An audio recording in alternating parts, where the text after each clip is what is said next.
L'invité d'ici.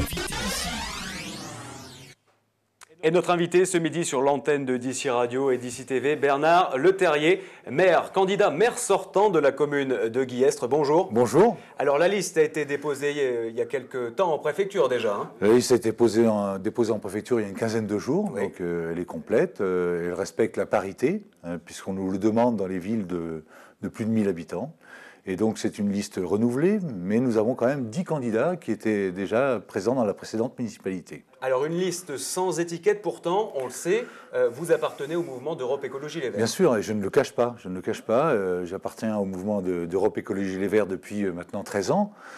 Et la liste que je dirige, qui est avec moi, représente différentes sensibilités politiques. Il y a des gens de tous bords, de gauche, de droite.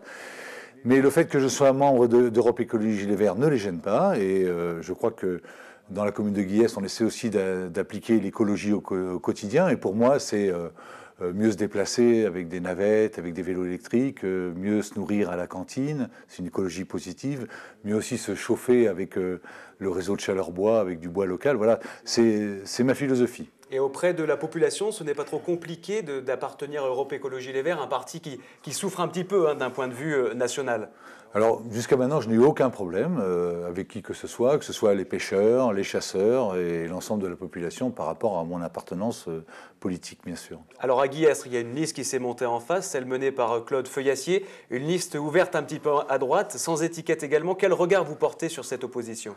Mais écoutez, que les gens, d'abord, je rends hommage à tous les gens qui se présentent aux élections municipales, parce qu'actuellement, c'est pas facile de dégager du temps, c'est pas facile aussi non plus de constituer une liste avec effectivement la parité, parce que les femmes dans notre département ou dans nos petites villes ne sont pas forcément impliquées énormément dans la vie municipale. Et moi, je rends hommage aux gens qui se présentent, qui ont constitué cette liste, et à Guillestre comme ailleurs.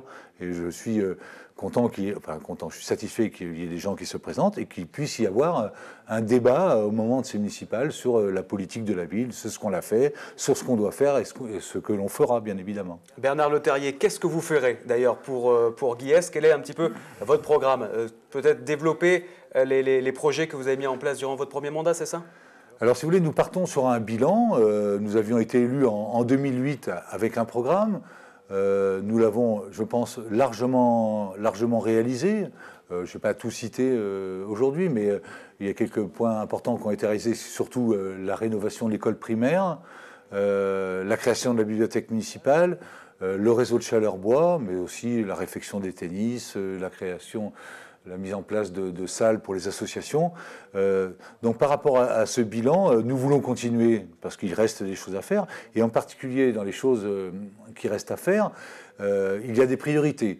J'ai un peu de bouteille au niveau des élections municipales, puisque c'est le 4e mandat que je pratique. Je sais qu'en un mandat, il est difficile de faire beaucoup de choses, donc promettre beaucoup de choses et ne pas les réaliser, ça déçoit les électeurs.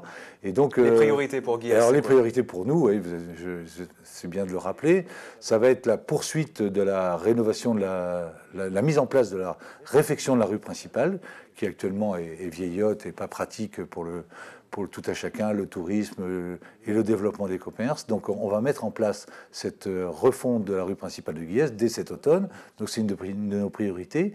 Et puis autre priorité, c'est entre autres, mais qu'on a classé dans les priorités, c'est la requalification de la salle polyvalente de Guillestre, puisque nous avons un gymnase maintenant qui est un gymnase du Conseil général qui va servir pour le collège de Guillestre et les associations de Guillestre. Qui accueille des spectacles, parfois, qui accueille des groupes également. Voilà. Alors nous avons accueilli des spectacles, des grands concerts d'automne, Zebda, Deluxe, China's Man.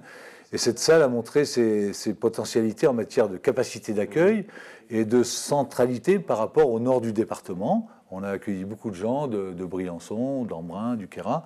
Et cette salle, il va falloir la requalifier, parce qu'actuellement, c'est un gymnase. Le terme requalifier est peut-être un peu compliqué, mais la rénover pour en faire, je pense, une salle de spectacle, parce qu'elle a une capacité de 800 places. C'est quand même important pour le nord du département. C'est la seule salle comme ça. Et puis une salle des fêtes, une salle où on pourra organiser des spectacles, des lotos et d'autres activités. Tout ça, ça va rentrer dans nos priorités et dans la programmation qu'on va mettre en place dès la première année si nous sommes élus.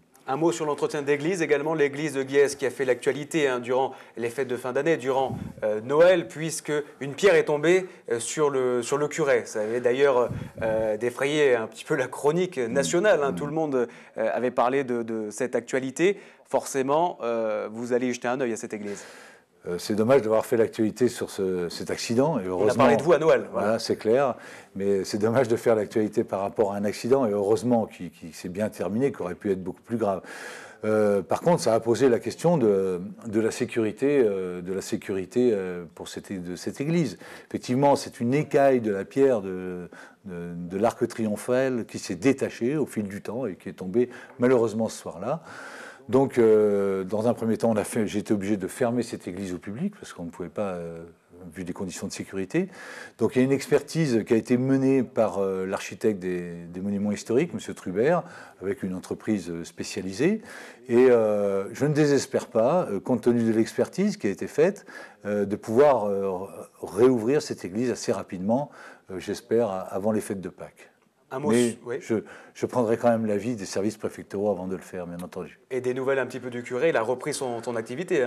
Alors, heureusement, le curé a eu une blessure importante, mais qui a été très bien soignée. C'est juste une plaie cutanée au cuir chevelu, et il a pu reprendre son activité. Et j'en ai quand même très satisfait parce qu'on a eu chaud, tout le monde a eu chaud ce soir-là. Bien sûr. Un mot sur Risoul, la station voisine de Guiès. Forcément, lorsqu'on est à côté d'une telle station, on se doit de travailler un petit peu en commun. Bon, c'est indispensable. Savoir que les deux stations de ski, que ce soit, vous parlez de Risoul, mais il y a Risoul et Vars, qui sont deux grosses stations de ski, deux grosses entreprises de tourisme dans le canton de Guiès. Et Guiès ne peut pas être étranger à leur développement ou à leur fonctionnement. Tout d'abord en termes de fréquentation touristique. Alors l'hiver, effectivement, les gens qui viennent en vacances viennent en station parce que il y a une ambiance, il y a une station qui est importante, qui permet de passer des vacances dans un certain cadre. Et ces gens-là ne s'arrêtent pas à Guiès, bien évidemment. Maintenant, pour les Guiès Trains, ça représente en termes d'emploi des choses très importantes, puisqu'il y a beaucoup de gens qui travaillent en station, que ce soit dans les remontées mécaniques ou dans les commerces, dans la restauration. Donc c'est un bassin d'emploi très important, qui reste saisonnier quand même.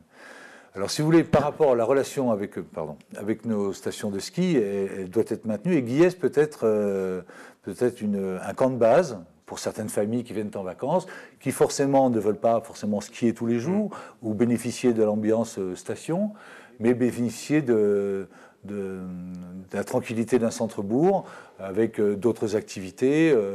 La citadelle de Mont-Dauphin, quand même, patrimoine UNESCO qui est quand même important et avec laquelle on est très lié à Guiestre. Et le Queyras aussi, enfin bon, il y a beaucoup de possibilités de balades ou d'activités en bas de vallée, dans la vallée. Donc on a mis nous en place, au niveau de la commune, des systèmes de navettes avec les stations de ski, des navettes avec une périodicité régulière vers Vars et Risoul, de telle manière qu'à la gare routière et dans la zone des campings de Guiestre, les gens puissent prendre cette navette et se rendre en station à la journée. Alors dans les familles, vous avez des gens, tout le monde ne skie pas, on dit actuellement qu'il y a de moins en moins de skieurs, mais les jeunes peuvent monter 2 jours de suite, 3 jours de suite, les gens qui skient un peu moins, une seule journée. Et ces navettes fonctionnent très très bien. On l'a mis en place dès 2008, elles sont gratuites surtout, c'est ça qui est important. Il y a une périodicité remarquable, et même récemment, la commune de Guiès a dû voter une somme supplémentaire pour augmenter la fréquence des navettes vers Risoul, parce qu'elles connaissent un grand succès. Donc ça, c'est un espoir de développement d'une collaboration avec nos stations de ski. Autre espoir, celui d'un centre de balnéothérapie. Et c'est ça, au plan de Fazy, bon, c'est un vieux serpent de mer. On en parle depuis longtemps, près des sources d'eau chaude, pour monter sur Risoul, c'est ça. Forcément, vous y pensez à ce projet?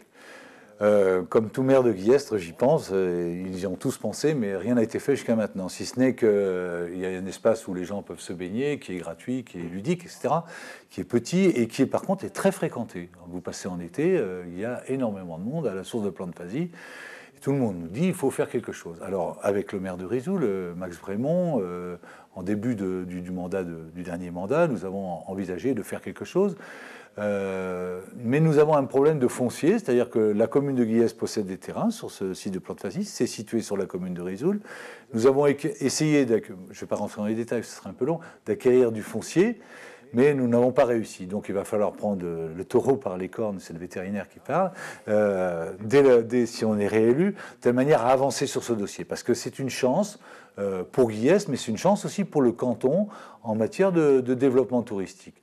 Et je crois que dans le prochain, si nous sommes réélus le 23 mars, avec mes collègues de Risoul, il faudra prendre le problème à bras-le-corps, de manière à avancer sur ce dossier, parce que effectivement, c'est une occasion de développer une activité touristique importante dans la vallée, qui peut être complémentaire de l'activité des stations de ski.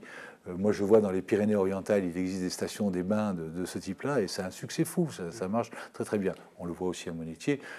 Bon, voilà, il faudra s'atteler à ce problème et peut-être de manière aussi intercommunale. Et vous sentez que Max Brémond est sur la même longueur d'onde que vous? Il a toujours été sur la même longueur d'onde que moi. Nous avons essayé à notre petit niveau de prendre les moyens pour le faire. Nous n'y avons pas réussi. Nous n'avons peut-être pas eu le temps non plus parce que nous avons eu d'autres préoccupations les uns et les autres. Mais je pense qu'avec la future municipalité de Risoul, je pense qu'il faudra s'y atteler vraiment sérieusement et peut-être aussi dans un cadre intercommunal. Bernard Leterrier, un dernier mot sur Guillestre et cette petite malédiction qui entoure la commune. Les maires sortants n'ont jamais été réélus pour un second mandat depuis l'après-guerre. Forcément, il y a une petite épée de Damoclès au-dessus de votre tête là, pour les élections. Si, dans la période d'après-guerre, il y a un maire qui a été réélu une fois, c'est le général Guillaume. Et donc, ce n'est pas forcément une malédiction. Maintenant, que vous dire par rapport à ça? Pas grand-chose, si ce n'est qu'on a effectué un mandat avec un bilan qui, vis-à-vis de la population, je pense, est positif par rapport à ce qu'on a fait. Nous présentons ce bilan, nous nous représentons, et le 23 mars, les Guillestrins décideront. Bon, voilà, c'est stop ou encore, je vous disais tout à l'heure. Et moi, je souhaite que ça soit encore, parce qu'il reste encore beaucoup de choses à faire. Et donc, j'appelle les gens à voter pour nous le 23 mars prochain. Bernard Leterrier, merci. Merci.